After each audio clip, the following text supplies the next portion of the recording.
Hola, ¿qué tal amigos? Bienvenidos una vez más a este gran programa que hemos dado por llamar Al Filo por el Mundo. Salimos desde aquí, desde la puerta de nuestra casa en Venecia y nos vamos a recorrer la ciudad juntos. Estamos viviendo en una caleta pícola, mira, justo acá. ¡Chao! ¡Chao, banderita!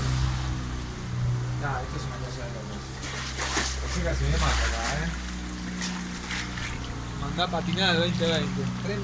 Tremendo. Al Filo por el Mundo en Venecia. Este Berlín es impresionante. De todas sabes que eres la primera, que no miento si juro todavía. Por ti la vida entera, por ti la vida entera. Molto Fredo, ¿no? El vento. Sí, impresionante. Le digo lo que ya sabe, ¿no? El flaco andando en lancha y el pesado este le dice: hace frío, hermano. Mirá, para Roman, mi amigo isleño, que está en el río San Antonio, en Buenos Aires, el Tigre. Locura, mirá lo que es esto. Impresionante, boludo. Impresionante. Mirá, con una zorra tienen ahí.